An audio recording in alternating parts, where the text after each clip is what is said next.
자, 조금 쉬셨나요? 자, 보겠습니다. 우리 잠깐만 문제를 좀 풀어볼까 합니다. 192쪽을 볼게요. 192. 거기 이제 바이어스 문제가 몇 개 안 나오긴 했는데, 자, 8번부터 보겠습니다.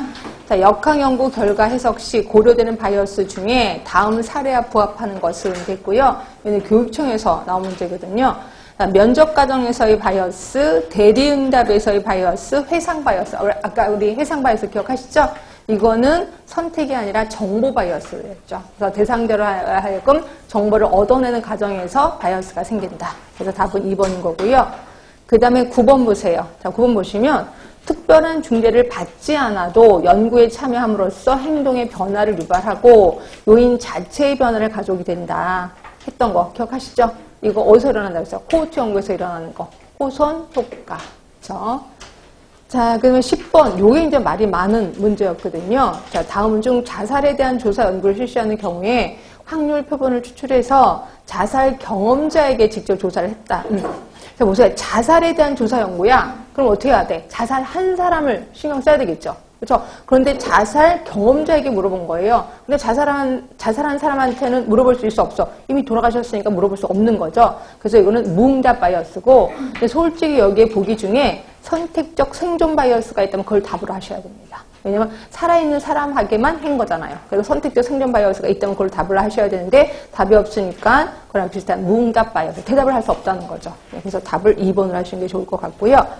그 다음에 11번 같은 경우는 제가 이제 말씀드리지 않은 건데, 자, 조기에 발견돼서 임상적인 질병 발생 시 발견될 때보다 생존기간이 길어 보이는 바이어스, 이거를 우리 조기 발견 바이어스라고 해서 답은 3번이거든요. 그러니까 이런 거죠. 진단의 시기를 앞당김으로써 검진을 받는 사람에게 생존율이 높아 보이게 되는 거야. 그러니까 그러니까 이런 거 있잖아. 암도 두 가지가 있어요. 진행률이 늦은 암이 있고요. 진행이 빠른 암이 있단 말이에요. 진행이 빠른 암.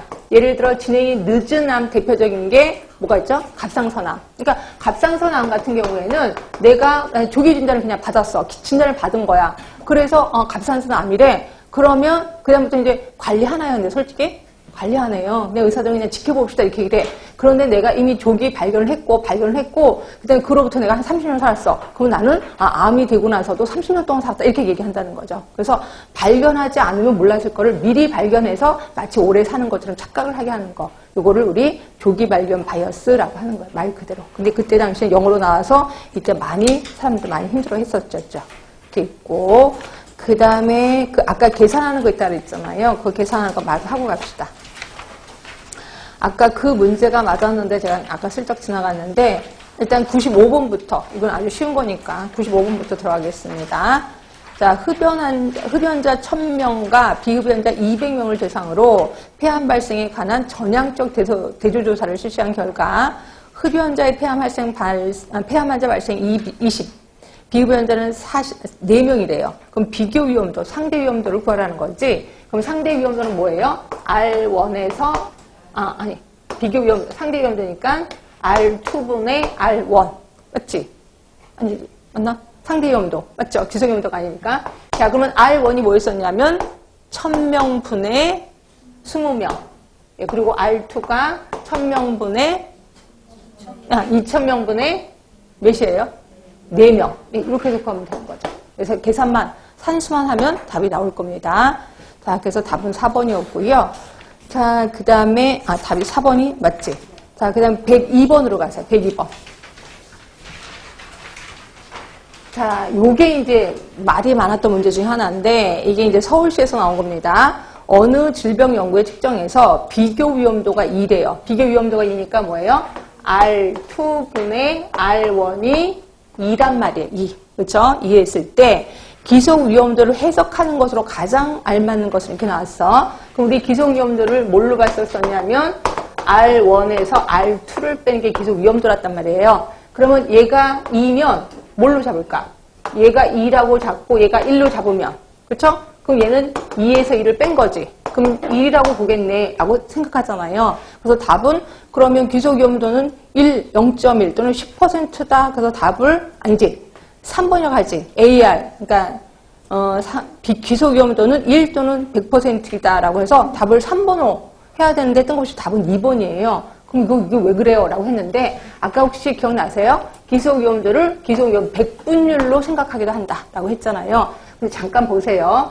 요걸 2하고 1로 잡고 그럼 답이 2야. 근데 4하고 2로 잡는 경우도 있지. 그러면 얘가 2 똑같죠? 그럼 4하고 2일 때는 기소위험들은 어떻게 돼? 4하고 2면 2가 되는 거예요.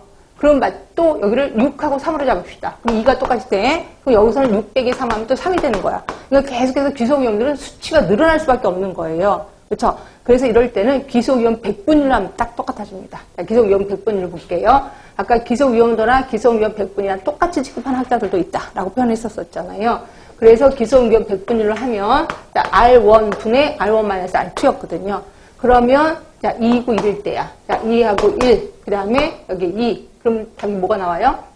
0.5가 나오는 거죠. 그래서 그러면 4하고 2일 때 봅시다. 그럼 4하고 2, 그 다음에 4. 이때도 똑같이 0.5가 나와요. 그렇죠? 또 6하고 3일 때 똑같이 0.5가 나옵니다. 그래서 이거는 기소위험도라고는 했지만 기소위험 100분율로 구하시면 답은 나오는 거예요. 답은 2가 되는 겁니다. 그래서 이 문제를 내신 분은 기소위험들을 기소위험 100분이라고 똑같이 체크하신 분이구나 이렇게 보시면 돼요. 이런 문제 때문에 제가 아까 그 체크 포인트를 읽어드린 거고요. 자, 그 다음에 105번을 볼까요? 105번.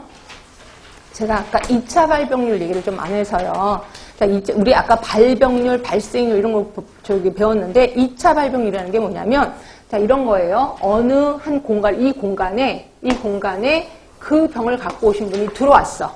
그 병을 갖고 오신 분이. 그래서 이분으로 인해서 다른 사람한테 옮기는 거를 우리 2차 발병률이라고 해. 이때는 발생률이라고 표현하지 않고 여기는 위험에 노출된 인구수잖아요. 그래서 이걸 2차 발병률이라고 하는 거죠. 자, 그래서 보면 발병률 구하는 거랑 똑같습니다. 자, 보세요. 건강한 9명의 가족이 있었었는데 초등학교에 다니는 자녀 3명이 홍역에 걸렸대요. 그리고 집에 계시는 면역력이 약한 할머니, 할아버지만 질병이 옮았어. 2차 발병률을 구하라는 거죠. 그러면 건강한 가족이 9명이에요. 그렇죠? 이 중에 할머니, 할아버지가 걸렸다 그랬지? 그러니까 2명이 걸린 겁니다. 근데 이미 3명인 아이가 걸렸잖아요. 얘는 걸린 애죠, 이미. 그러니까 3명을 빼주셔야 되겠죠. 그러니까 이때 3명은 아이를 발단 환자라고 하거든요. 최초의 환자. 우리 집에 들어온 최초의 환자를 우리 발단 환자라고 하는 거고요. 항상 발단 환자는 빼주셔야 돼. 이 친구 때문에 걸린 거니까. 이제 2차 발병률은. 그래서 이때는 9에서 3을 빼줘야 된다. 이렇게 보시면 돼요. 이게 2차 발병률입니다. 자, 그 다음에 107번도 좀 볼게요. 107번. 자, 일정 기간 동안 어떤 질병의 위험 요인에 노출된 대상자 중에서 새롭게 그 질병에 걸린 대상자 수. 보세요. 위험 요인에 노출된 사람 수 중에 그 병에 새로 걸린 사람. 뭐요? 발병률로 해야 되죠. 근데 발병률이 없죠. 그러니까 발생률로 답을 하셔야 되는 거죠. 이럴 때는. 근데 만약에 여기 발병률이 있어. 그럼 당연히 답은 발병률로 하셔야 될 거예요. 그렇죠? 그래서 제가 그랬잖아. 발병률하고 발생률을 같이 취급하는 경우도 되게 많다. 그렇죠? 아까 얘기했죠. 자, 그 다음 110번을 보세요. 110번에 보시면 결핵 유병률이 10만 명분의 20명.